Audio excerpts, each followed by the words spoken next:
The gravity of the time is such that every new avenue of peace, no matter how dimly discernible, should be explored.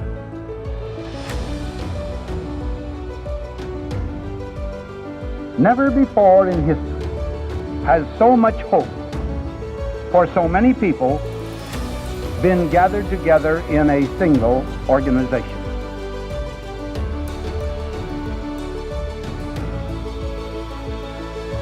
You will provide a great share of the wisdom, of the courage, and the faith which can bring to this world lasting peace for all nations and happiness and well-being for all men.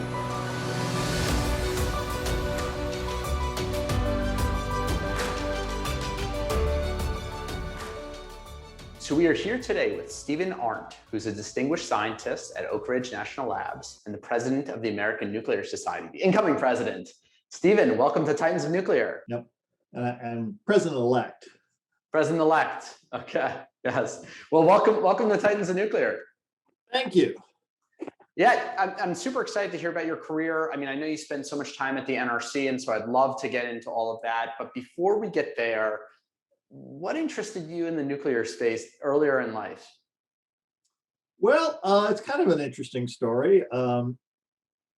My father was an engineer, is an engineer, and he started out his career in the aerospace business. And he went to Ohio State University, which is a good Midwest school.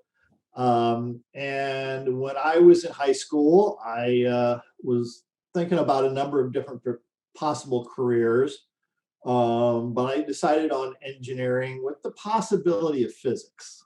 I kind of wanted to be a physicist, theoretical physicist, and my mom said, well, you might want to hold your options open.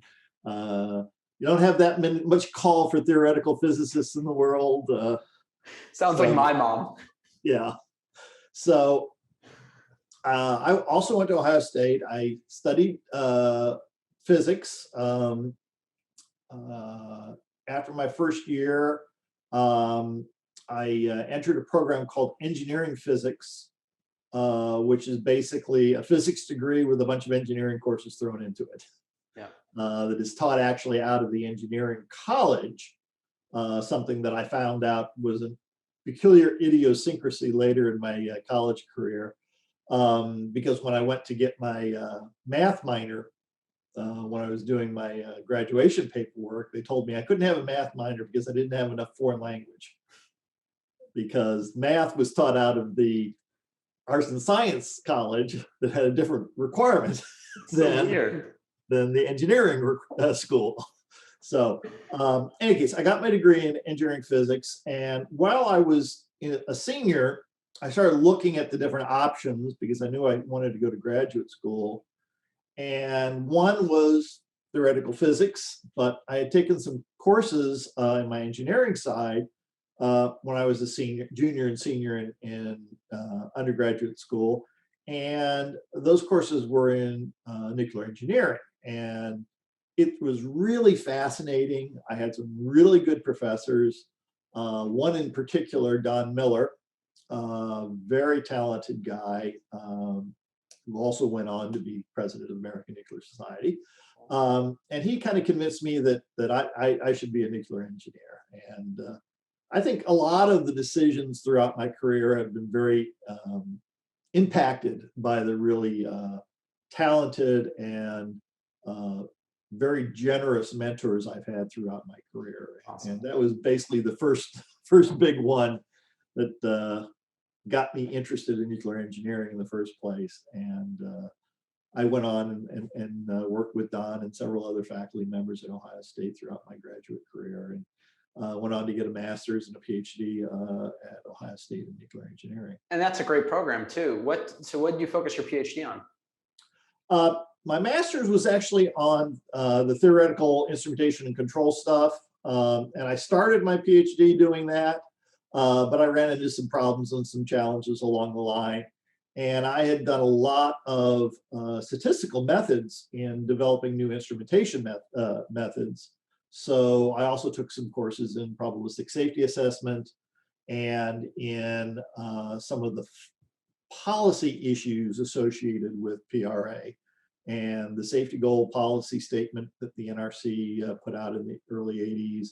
And so I did my PhD on offsite consequences, basically level 3 PRA, as well as the impact that has on how you assess the safety of nuclear systems. Can we dive into that for a second? Because, you know, when I looked at the 3 levels of PRA and I saw so much focus on PRA level 1, trying to prevent the accident from happening altogether, my first thought, and tell me if I'm crazy, was why don't we just put more focus on PRA level 2, you know, let's say by building a beefier containment, and PRA level 3, let's say putting it in the middle of the desert, and save all the money on PRA level 1. Is that a crazy idea?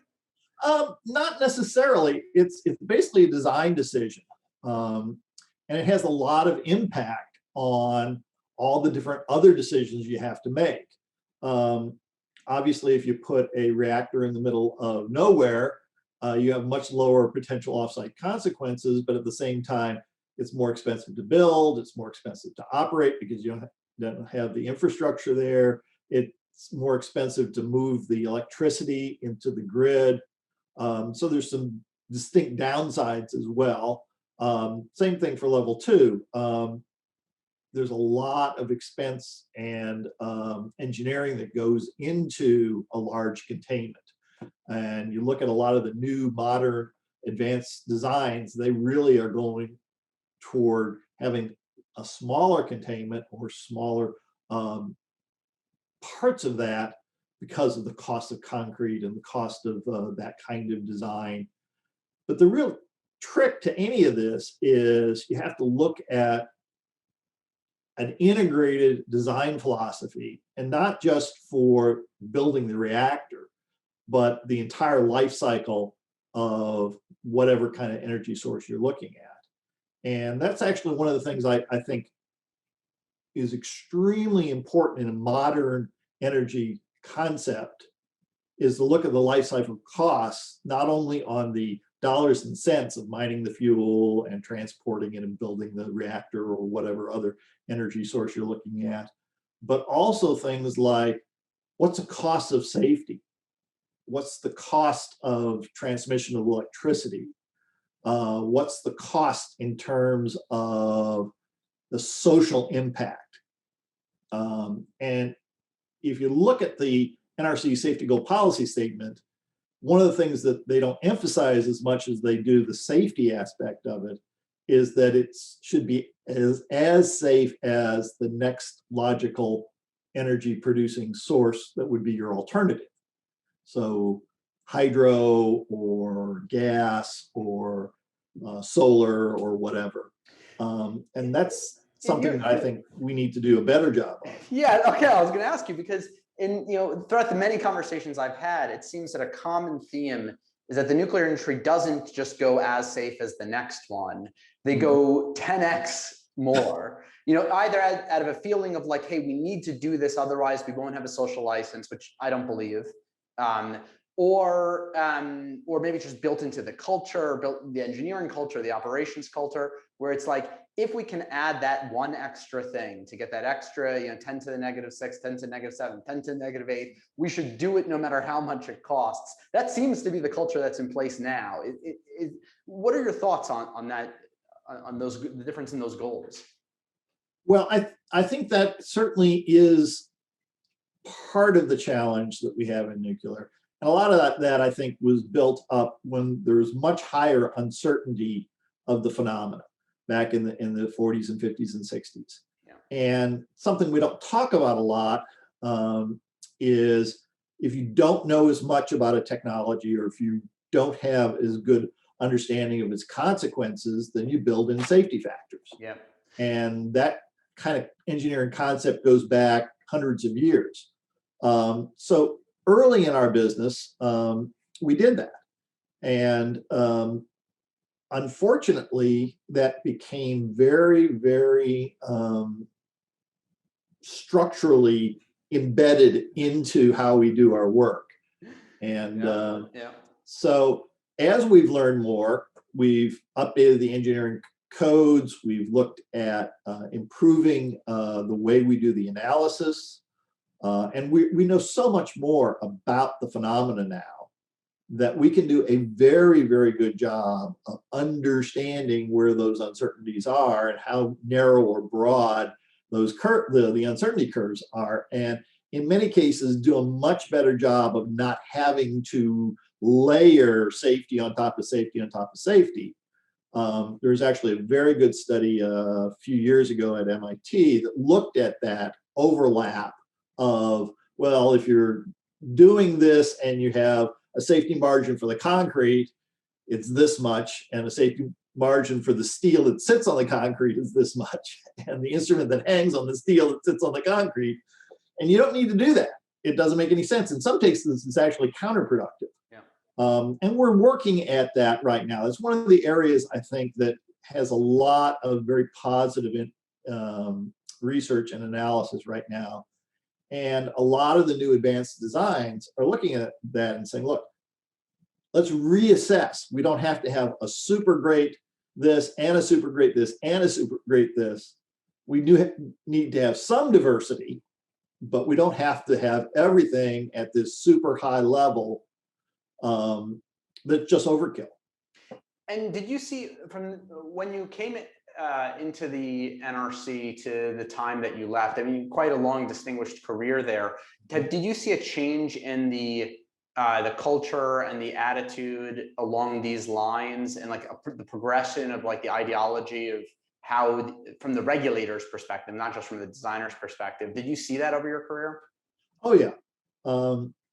I've been extremely fortunate. As you mentioned, I had a 31-year career at the Nuclear Regulatory Commission. And throughout that time period, I got to work on a lot of different interesting projects. And I'll talk to you a little bit about a couple of them as we go on. But one thing that we did do, and I was involved with certain aspects of it, was to look at a lot of the ways we evaluate designs. And the NRC's mission really is to have that review process to regulate nuclear technology. And what we really do is provide that reasonable assurance that the design and operation is safe. So as we've moved forward, we've used more advanced tools like probabilistic safety assessment to try and get that balance correct. But we've also improved our quality of analysis. So we can look at something and say, you don't need a safety factor of 5. You can do a safety factor of 2. Yeah. And it's perfectly good. And in many cases, just as safe because we've reduced the uncertainty. Yeah. One of the projects I was involved in the late 90s and early 2000s was the measurement recapture instrumentation upgrades. And that really is an interesting story because back in the 60s, when we were starting to do the structure of the regulations, we basically said, let's assume we know the actual power in the reactor to 2%. And when you actually do the calculation to figure out how much actual megawatts you're producing, it's done with the steam flow because that's what's actually going out to produce the energy. But then you have to back that calculation to calibrate the actual instruments that are reading the neutrons. And when you do that analysis, you have to make certain assumptions on the accuracy of the instruments. And at the time, we didn't really know how accurate some of those instruments were. And there were things like flow meters and temperature gauges, RTDs usually. And we basically sat down with a bunch of smart people and said, it's probably about 2%. So you reduce the neutron power by about 2% so that you don't accidentally go over. Well, in the late 90s, people were saying, well, there's a lot more accurate ways of measuring. As it turns out, feed water flow is the most critical of those parameters. There's others in there. And there's much, much more that we can gain by simply improving the accuracy, demonstrate the accuracy, and you can get a percentage and a half more power, simply because you have better accuracy. Yeah. And that's an operational issue, but the same goes for a lot of the safety issues. You can look at the various analysis that we do either operationally, like the flow, or from a safety standpoint in the system codes, and you can improve things. You can make them safer and you can make them more economic. Yeah. And I think through that 31-year time I was with the NRC, we did a lot of that. And I think some people don't really realize how good the engineers are at the NRC. Yeah, I bet. Many of them are some of the best in the world. I bet. So tell me, what was the arc of your career there? What were the various roles that you held from beginning to end? Well, I started out, I did a very short period where I was working on the staff of the advisory committee on reactor safeguards. I did that for about 8 months. Then I took a short hiatus while I was teaching at the United States Naval Academy. Then I came back and I spent a couple of years in our Emergency Operations Center organizational staff, working with them on training and how to do drills and things like that, and actually supporting the management there. Then I went down to our Chattanooga training office, and I spent about 6 years there working on improving the training that the NRC does for its own staff. Most people are familiar with the training that engineers and operators get at utilities, and a lot of that is extremely extensive. Well, the Nuclear Regulatory Commission has a similar kind of training program for all of our inspectors. The people who actually go out into the plants and either are resident at the facilities or go there for special inspections. And our training courses are similar to the operational training courses. They're not the same because we don't operate plants, so we don't have the level of detail of operations that an operator would get. But we also need to understand what they're doing and how they're doing it, what the decisions are being made, and also we have to understand how the plants work. And some of our new people we get from industry, some we get from the Navy, the nuclear program there, some we get from engineering firms. So we have a training course for all of those people in reactor operations. And it's a very good course. We own our own simulators, and it's a very good course. And one of the things I was supposed to be doing while I was down there was improving the realism of some of that training. So I did some of that work. And it was also in the early 90s, and we were trying to improve our training on courses like probabilistic safety assessment, as well as things like the newer technologies and digital and fuels and things like that. So I spent a lot of my time working on that, as well as interfacing with the rest of the organization on what was really needed. Also, while I was down there, I got involved in a really fun and interesting project that most people don't remember anymore. Of course, early 90s was the breakup of the former Soviet Union.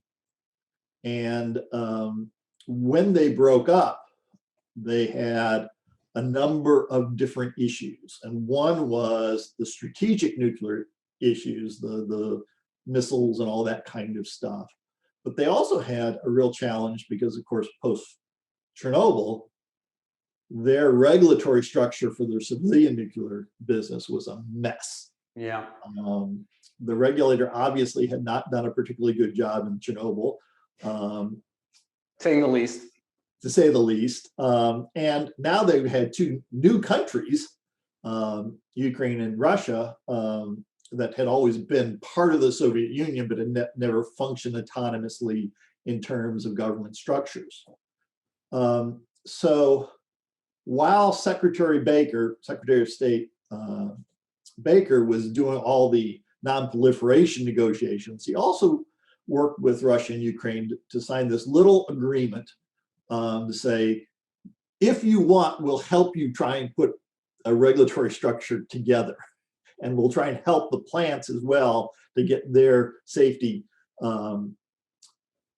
act together. So the program was managed by the US AID and implemented by NRC and DOE. So I was one of the leaders of the NRC program. So I got to spend, probably about 4 or 5 years in the early to mid 90s going over to Russia and Ukraine. Did you pick up the language during that time? A little bit, not much. Yeah.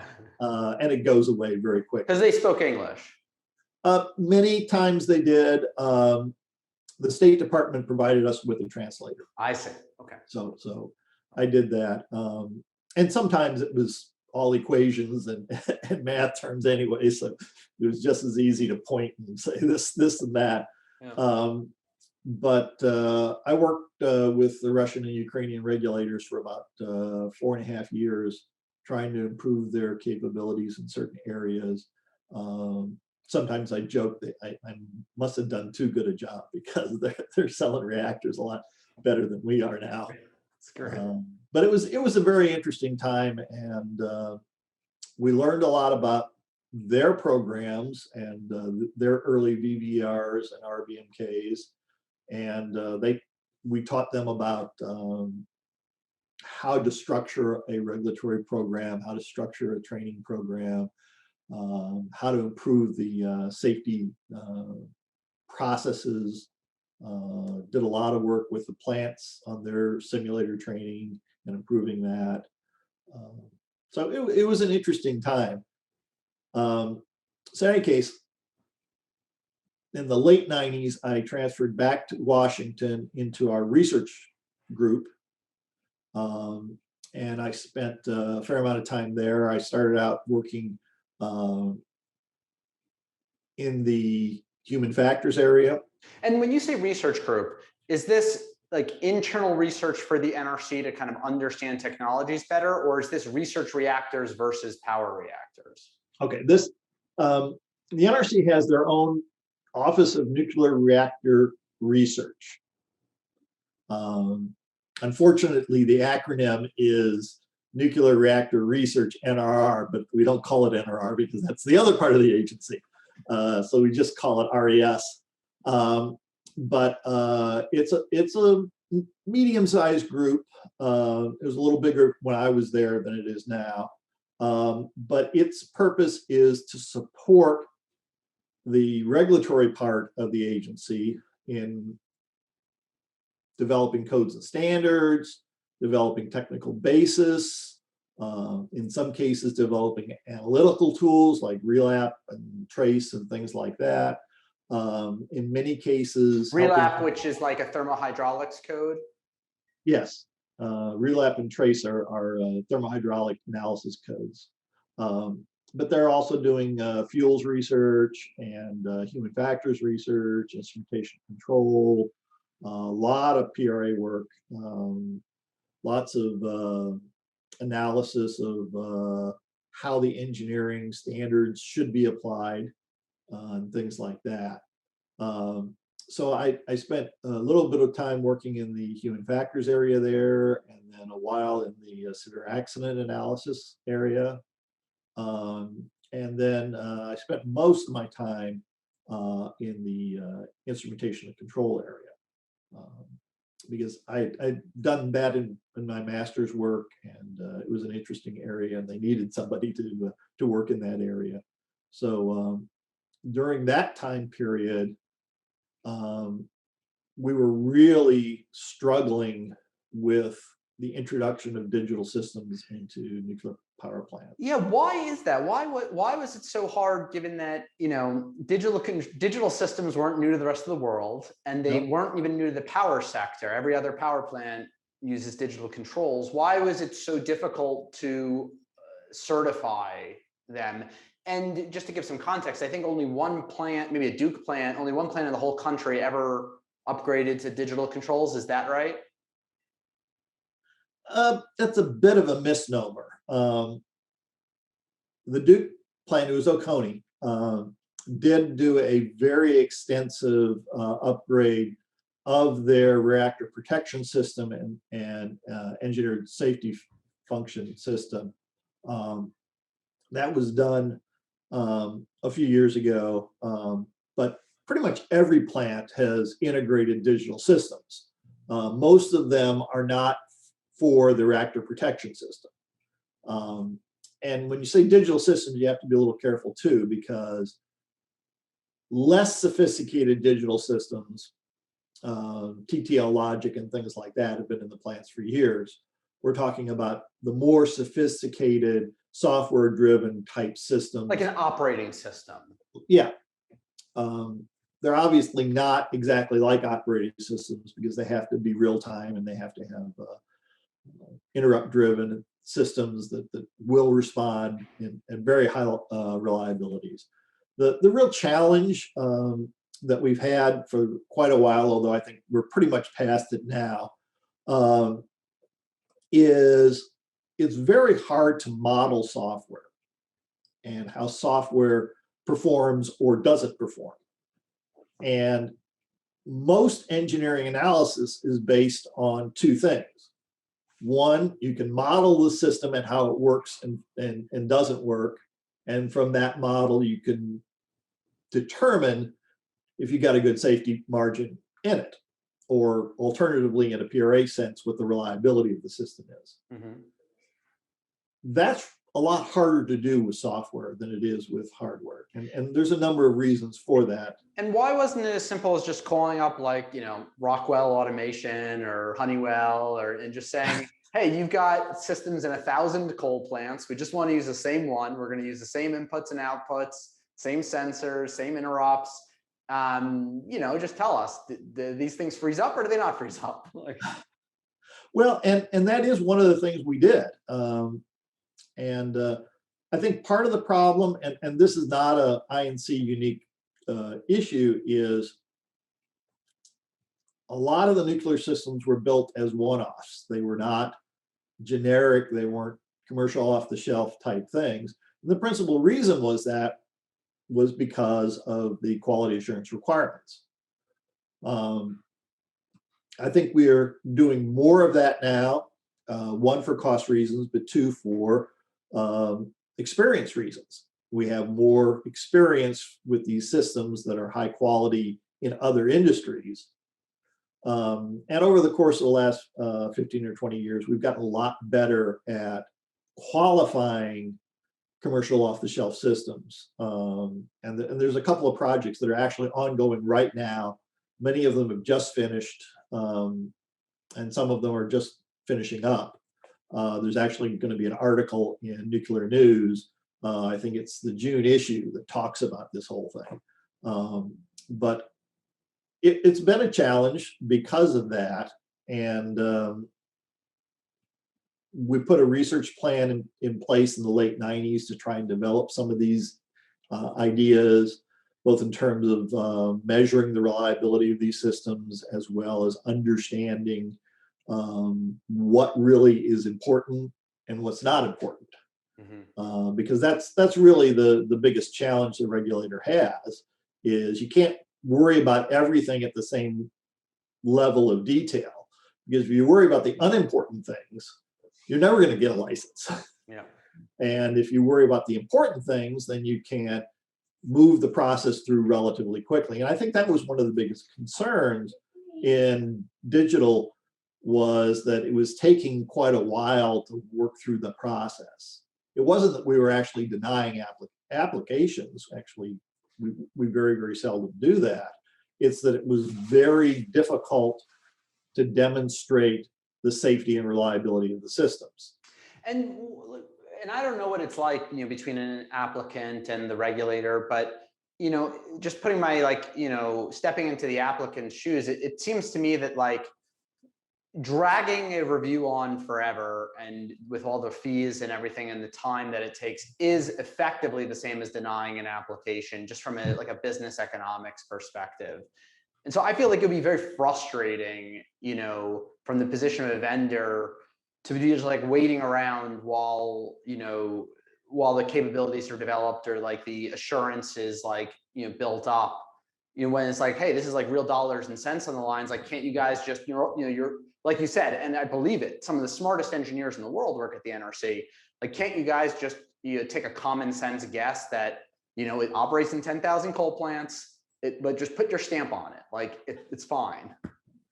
Yeah, and that's always the challenge. And I think over the course of the last, say, 20 years, the NRC has gotten to be better and better at doing that. And to be fair, I wouldn't characterize it quite the way you did. They're really trying to get that reasonable assurance. And as we get more experience with something new, as we know more about something new, we find out different ways of getting to that reasonable assurance, whether it's experience in other industries, or it's more experience in the nuclear industry, or it's better testing methods, or it's better analysis methods. As you do this more, you get better at it. And as you get better at it, you get quicker at it and more efficient and things like that. I think in the digital area, it was more challenging than most, but we've had challenges in other areas as well. One of the biggest challenges that I was ever involved with was the severe accident analysis area. And that was in the late 90s as well.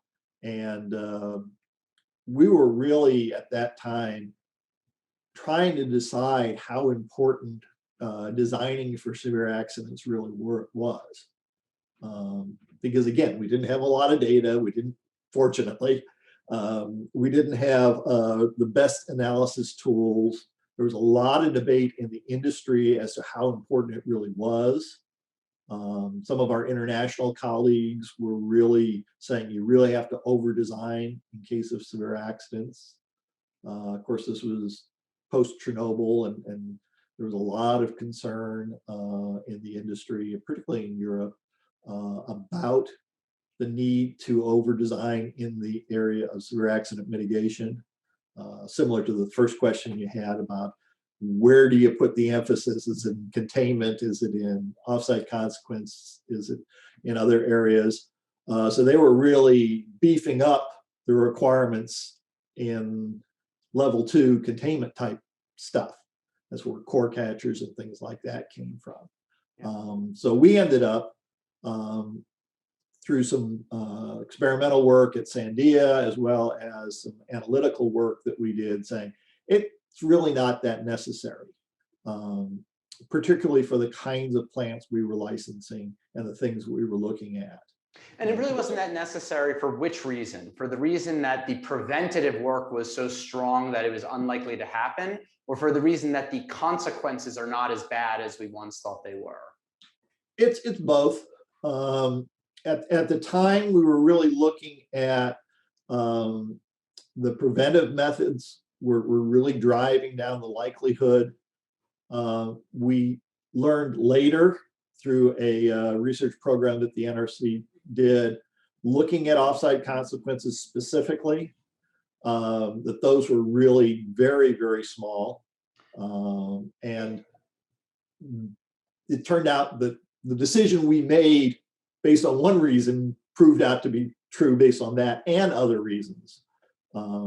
So can I double click on that? The research that showed that the offsite consequences were small. When did that realization happen? And how come that didn't lead to an overhaul of the entire theory of why nuclear is in this totally different classification in terms of risk and requirements than every other energy source? Because I came into the nuclear industry post Fukushima, and I looked at it in the way that the offsite consequences are not that bad. No one died from radiation. Why is nuclear subject to such extreme care at all? Well, I think there's a number of reasons for that. To answer your first part of your question, throughout the 2000s, there was a lot of work done, both from a policy statement as well as a science standpoint, that looked at past accidents like Chernobyl, that looked at what really fails and what really gets out of the pressure boundary into containment, out of containment, into the environment. There's a lot of mechanisms that you can look at, like the filtering that occurs in containment, the chemical interactions that occur in containment, that really knocks down the source term. Yeah. So from a realistic standpoint, if you look at even really bad accidents, which are very, very unlikely to happen, the offsite release, let alone the consequences, are going to be very low. The real issue, I think, is that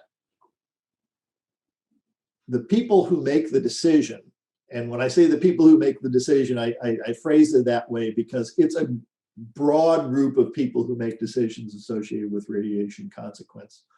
The NRC is certainly part of that. EPA is part of that. The Air and Water Group at EPA set the radiation standards. You look at the international community as well, that look at the standards associated with that.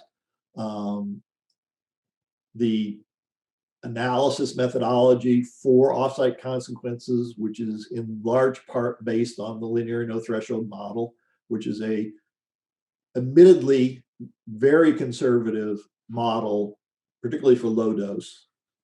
And then there's the public as a whole, because they are willing to accept the consequences of having very conservative regulation. And obviously, Joe Public doesn't make an active decision, but by not encouraging his representatives to change that, they're making a passive decision that it's okay to be overly conservative in a lot of these areas. Can I push back on that? I understand. I think you're right. That's how it structurally works. But I think that the nuclear industry takes that as a license to assume the worst. They say because nobody in the public is standing up and saying we want nuclear, that the public is just so terrified of nuclear that we have to go, so far above and beyond what every other industry does. And like my research into, the social science around, energy systems and public acceptance actually shows the exact opposite. It shows that the more accidents that happen, like with natural gas, happen every day, people become numb to it and people just don't care. It's when you make something, it's when the government steps up and says, no, we're going to go the extra mile to protect you, that puts the thought into the public's head that, oh, it must be that much worse. Otherwise, they would do this with every other energy source. Yeah, and there is a whole science of looking at that kind of concept. Professor Medeiros at the University of Maryland has published extensively on that. And it's the whole concept of what makes something a more fearful type accident, be it a car accident or an airplane accident or an industrial accident or whatever.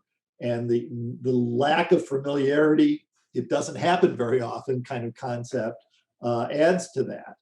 And I think you touch on an important point, because we as scientists have a certain responsibility not only to do good science, but to let people know what that result is. Thank you. And you can go overboard on that, obviously, but it is the responsibility of scientists, just like we had the responsibility during the recent pandemic, the continuing pandemic, to say what the real science really tells you.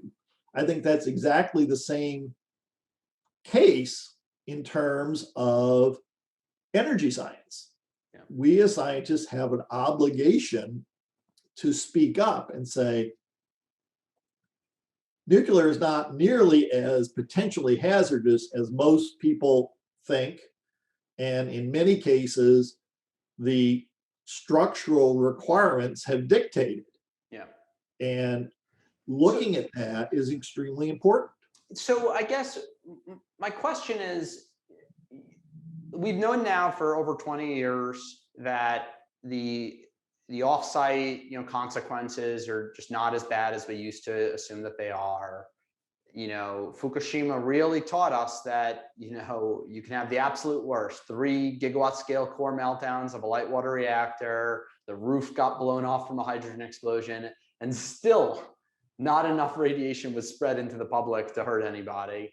So now we have empirical evidence. We have all of the studies that have been conducted for decades.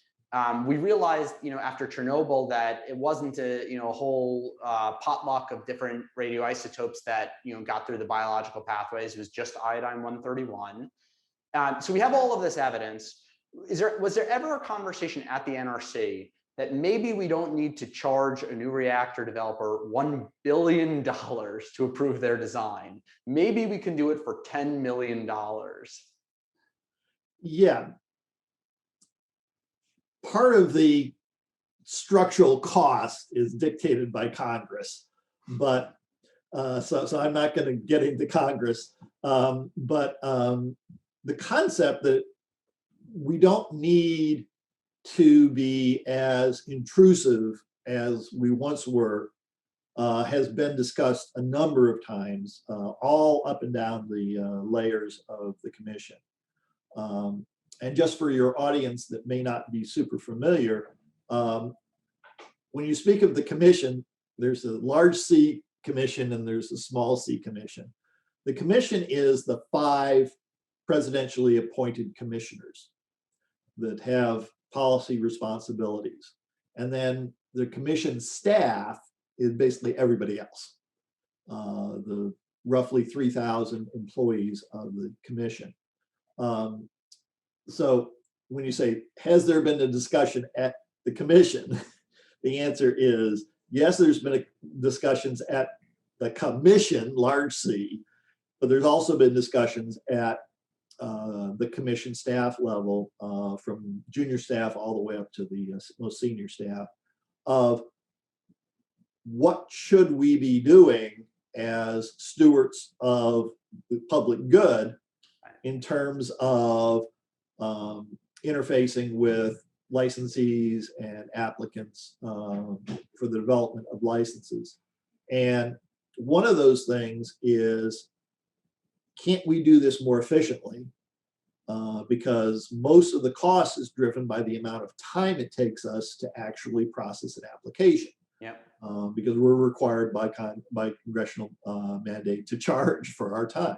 Yeah, yeah. Something that most other regulatory bodies don't do. Have. I know, and so yeah, let's just assume there's no way around that part. But to me, it's just like, so like, let's say like, a company like NewScale comes to the NRC with an application, and this is, post Fukushima, and this is after we know all this stuff. Like, tell me if I'm just so ignorant in saying this, but like what I would have done is been like, okay, we can calculate your decay heat with extreme accuracy because, and it doesn't mean to be extreme accuracy, we can do plus 10, minus 10% back of the napkin today based on, the fact that it's, sub 5% enriched uranium oxide pellets. Okay, we know what your decay heat's going to be in the worst case. We know how much thermal mass you have from your big steel vessel. You're in a giant pool of water. We can calculate the roof.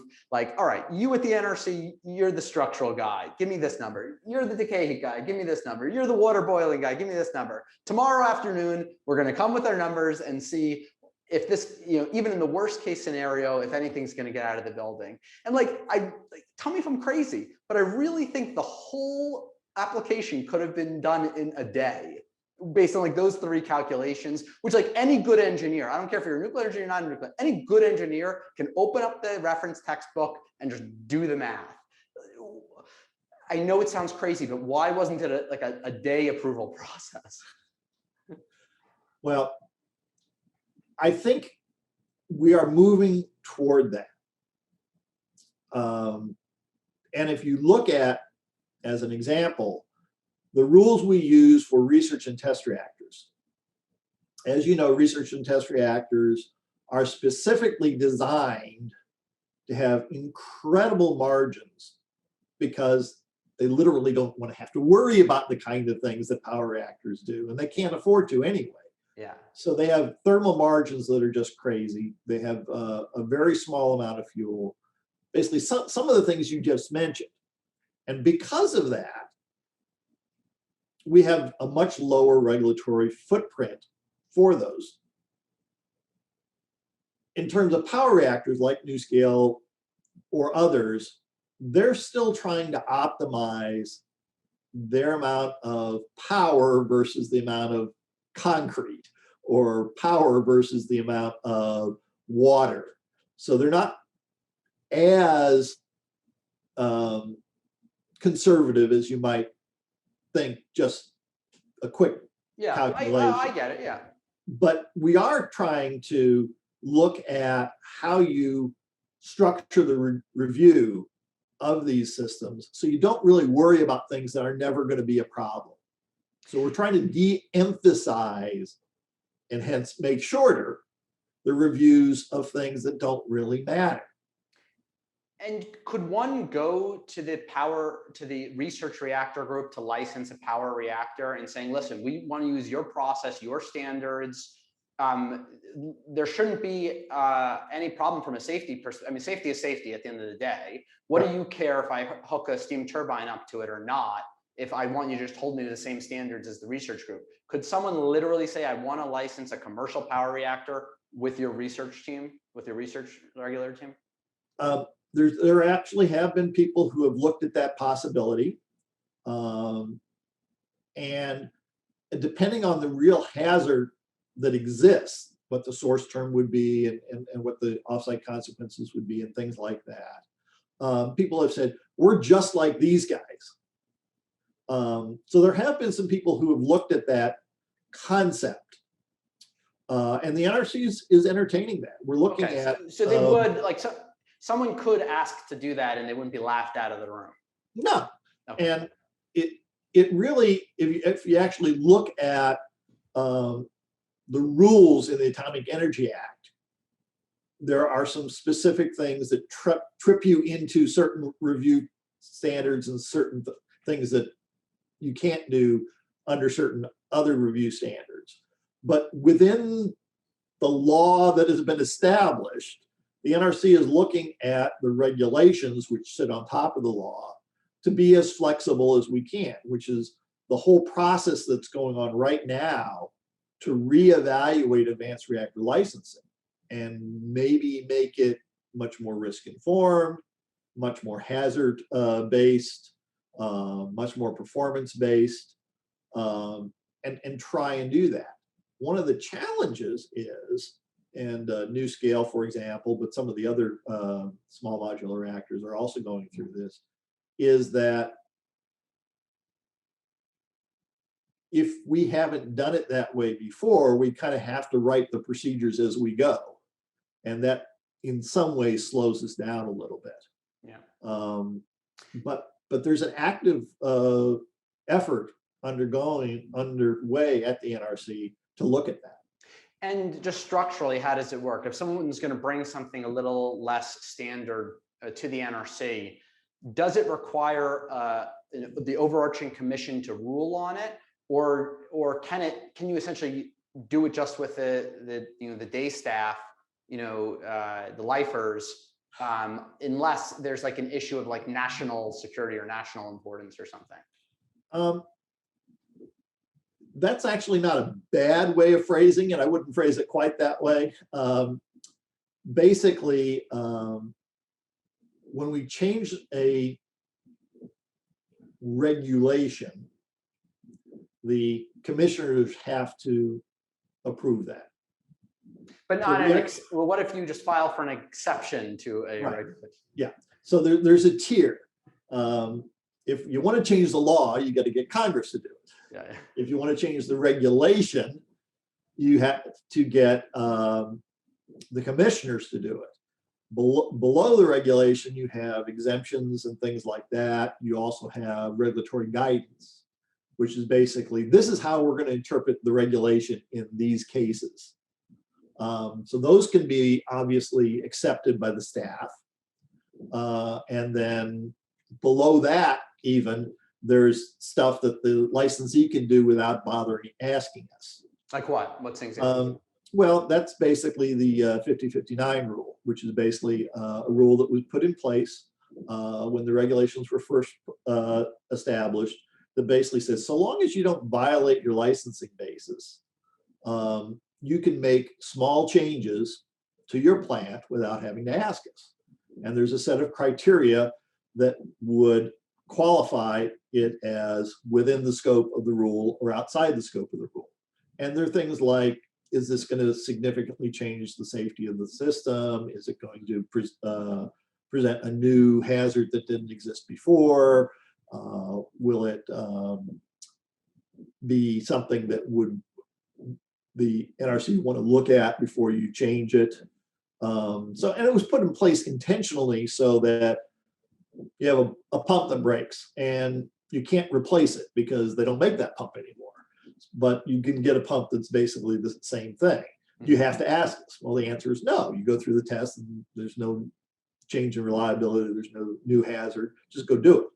But you have to record it and have the paperwork and things like that. So there's a whole tier of things, depending upon how small it is, how much of an implication it might have to your license, and whether or not it's been previously evaluated, that we can, with review, accept.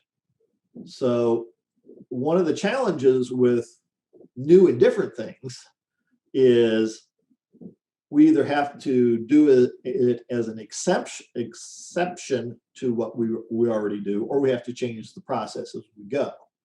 So the first movers are sometimes a little penalized because they have that extra effort to change things as they go. Yeah. So that's why everyone, the joke in the business is everyone's racing to be second. That's good. I like that. And I lost my train of thought. I was going to ask, like certain things that are not, let's say, safety related, how hard, like for instance, I went around asking, how come these plants that they're shutting down, maybe because they didn't get incentives from the state or this or that, like there are all these incentives, let's say, like to create green hydrogen now. Mm-hmm. Like, why can't we, you just take the facility, keep producing heat out of it, like install a tap off the main steam line and build a hydrogen facility right next to it. And to be like, it doesn't really affect the safety case. I still have my backup diesel generators. I still have connections. I still have everything. I'm just installing a tap off the main safety line. And they were like, oh, that's too hard to get through regulations. Is that one of those things that should be able to get under this 5059 exemption? It really depends a little bit on what part of the license it may or may not affect. I haven't looked at that specifically, so I can't give you a definitive answer.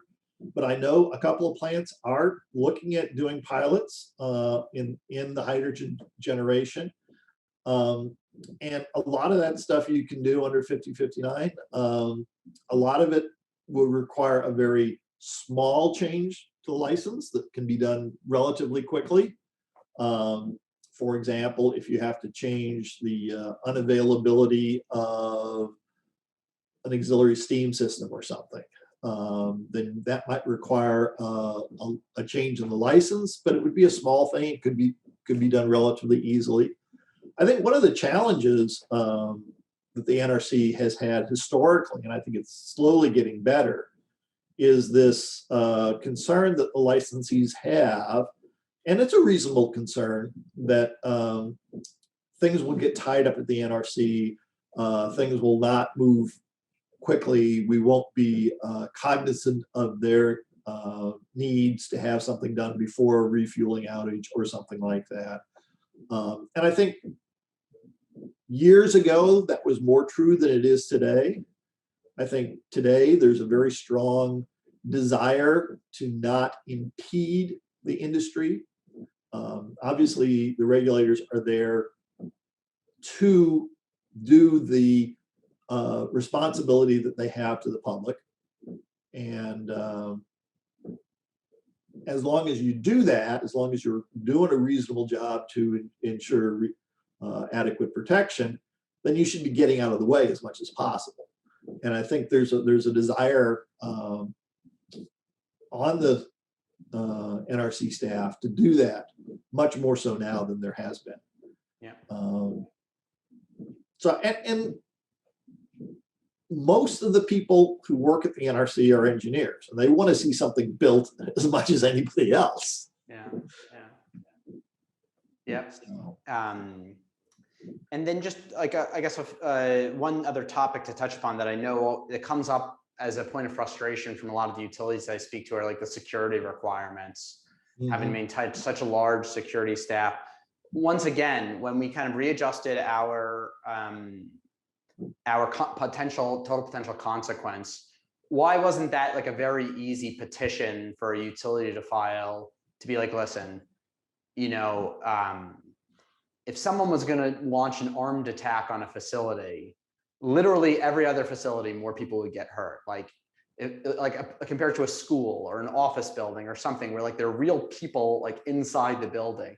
If there was an armed attack on a nuclear facility, you know, worst comes to worst, you know, there's no one inside the containment room. You know, the systems are going to shut things down pretty much. Like, so it's like, why wasn't it a very easy request for utilities to say, let's drop all this 9/11 extra security nonsense? well, security is always a challenging thing because you don't have the same kind of reliability or frequency kind of calculations that you can do for an engineered system. It's all based on getting in the heads of the adversary, and that's obviously not a trivial kind of thing. Right, but I still don't understand even the idea. Like, what are they going to go in with a team, 1,000 engineers? It's like 1,000 outage engineers, and like unscrew the cap before like the police like caught wind of what was happening. Like, I don't get it. Yeah, I can't get into that kind of thing in this kind of recording. Yeah, that's fine. But there is an active program looking at what is referred to as the design basis threat, and that's something that is assessed both by the licensee and by the NRC, and it's an active area of discussion, particularly for advanced reactors where potentially they have even lower consequences. Right. And I see a lot of the advanced reactors kind of, you know, companies, you know, bringing this up and making a fuss about it. I guess my broader question before was like, why aren't the existing utilities do it? Like, let's say I'm a CEO of a utility. I'm looking at my, you know, forget security because that might be too sensitive, but I'm looking at my budget for X personnel that I think don't need to be there. We're talking, you know, many millions of dollars a year. Like, I could make a case to the NRC for less than many millions of dollars a year to have this rule, you know, relooked at. But I feel like it just doesn't happen that often. Is it just the utilities are just so set in their ways? They're like, if it ain't broke, don't fix it. Let's just not fight back. Well, I think many people understand that the rules exist for lots of different reasons. In the purest sense, they exist because there's good science that says if you do it this way, it'll be safe. But rules exist for other reasons, both technical and policy. So if you look at the waste management rules, for example, any good scientists would say some of those are not very scientifically based, but they got that way because of Great example. Public opinion and Congress and policy reasons. The same, I think, is true of some of the other areas that we've discussed. Security is certainly one of them. the science is not as good and the politics are worse, shall we say. Can a utility or a utility group or a set of scientists push back on those? I think that's a viable option, but that becomes a business decision as to whether or not it makes sense for the utility to do that. What's the upside versus the downside? Yeah. And some utilities, when you work with them, have a different perspective.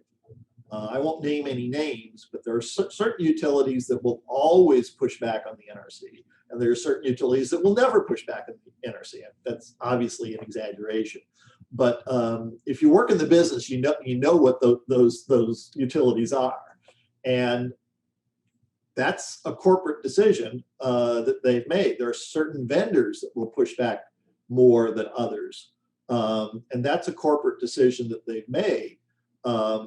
As a scientist, I think if you don't agree with the NRC, you should say, hey, that's not the best decision you can make. You should look at this data, you should look at this analysis, and we can come to a better solution. But science is only one input to the corporate or governmental decision making. And it should be an important one, but there are other things that influence how people choose to do their business. Yeah, well put. I want to make sure we have time to kind of address like what's coming next in your life, and so I feel like we could talk about this topic forever. Maybe we'll have to just have another conversation about this, because you obviously have a lot of experience and knowledge to share across many of these topics I've been very curious about. But I want to hear what's happening now for you, with ANS, and what's coming next in the next chapter of your life. Well, it's an interesting time right now. As you probably NRC about a month and a half ago, and I'm now working at Oak Ridge National Laboratory as a distinguished scientist with them. So at least for the next few years, I'm going to be working with them, looking at the advanced reactor technology, looking at some of the concepts associated with readiness to move to final design and construction, which has been a bit of a challenge for some advanced reactors, looking at some of the licensing issues from a science standpoint. So that's going to be fun and exciting work. In terms of ANS, of course, I was just elected president-elect of ANS, so I will take that role in June and then become president in June of 2022. So yeah, that's right, because it's a year stagger, 3-year stagger thing. Okay, yeah, that's right. Right. So there's a number of things I want to do in the policy area in both job descriptions, both hats, if you will. I think, as we've discussed, there's going to be a lot of really good new technology coming into the industry in the next 5 years, be it advanced technology fuel, be it more digitalization of the plants, a lot of the potential for tighter integration with the grid and renewables. There's a lot of exciting new technologies that look at energy storage in combination with nuclear. All of these things and lots of others are things that we really need to make sure people are aware of. The ANS has got a great educational program at the elementary and high school area. I'd like to expand that into general public information and get people to be thinking about these kind of things so they can be better energy citizens, if you will, and interface with not only their utilities, but also their public figures, the congressmen and things like that, and be more active in the national decisions about energy. And I think the more information people have, the better they can do that. Why is it so hard? I mean, given that, I mean, I see the threat against the nuclear industry as like existential at this point. I mean, never before has nuclear been more needed in society, and we're just shutting down reactors like it's nobody's business. Given that we still have a workforce in the US of, I don't know, what is it, over 500,000? How many people are in the nuclear industry? It depends on how you do the math a little bit, and whether or not you count medical or not, but it's at least 500,000. So how, like, I don't understand, why isn't it that we just don't call up every executive at every major nuclear company, there are only a few thousand of them, have them rally their troops, every one of their workers, and why don't we make 500,000 calls next month telling every congressman 1,000 times over how important the nuclear industry is to clean energy, national security. Like, I don't understand why it's not every single person in the nuclear industry like raises their voice at the exact same time. Like, that is, I mean, look at what the coal industry is like. 80,000 people. They took over an election. Like, I don't understand how it's so hard to get 500,000 nuclear people to just raise their voice, you know, and actually show politicians how important this is. Yeah, I think it's very important, and it's obviously a little challenging to craft a message that you can get everyone to support, and you don't want to water it down too much to get too much inclusion at the expense of good science and good policy. But I agree with you, and one of the biggest issues I have, and it goes back to some of my early research, but also what's going on in the world, is we should have everyone playing on the same level playing field. You look at whether it's regulation and the cost of regulation, whether you look at incentives, however you want to phrase incentives, you look at pollution and waste, you look at all the different things associated with the energy industry. I think if you made everyone play on the same level playing field associated with all those things, that it would be a lot easier to say, look, these are the attributes that are worth paying for. Yeah. These are the attributes that are important to us. And a lot of times the message gets muddied because we're saying, compared to so-and-so, we're good. And we shouldn't be doing that. We should be saying, we've got a great technology. It can stand on its own if everyone plays on a level field. And these are all the great things we do. And if we do that effectively, as you say, get everyone out there with a good message, then I think we'll have a more level playing field and we'll have more support. And I think there's a lot of people out there right now sending that message or a similar message. I know I'm going to use my platform as ANS president to send that message to the extent possible. I think it's a little challenging because a lot of the people we want to bring into the fold and help us send the message are a bit conflicted. Some professional societies, broader professional societies, have previously jumped into the bandwagon with other technologies, so it's a little hard for them to pull them into the nuclear technology. Yeah. Some of the utilities don't want to get too far out on a limb because they don't want to say something negative about some other energy source. So it's a complicated area, but I think it's complicated, but I think the way that you phrased it, it was just perfect. I mean, literally what you just said was perfect. Like, level playing field, here are all the things that are great about nuclear. Like, that is not controversial. I mean, I think, I'll say it again, like, I don't think we should have any less than 500,000 people call their senators, call their congressmen, and just say the words exactly as you just said them. Like, it wouldn't take too much time out of their day, and like, they should realize their livelihoods are at risk. 5 plants just got shut down. Like, this is like a critical moment. Pick up the phone and say the exact words that you just said. Sorry, that was me on a rant. Sorry, you just got me excited. You got me excited. Well, I'm trying to get people excited. That's awesome. Okay. Any final words for our audience before we wrap up? I just want to, I don't know if your other people this week have said this, but my personal friend and mentor to a lot of people in the industry passed away last week, Pete Lyons. And if it wasn't for him, I would not be the man I am today.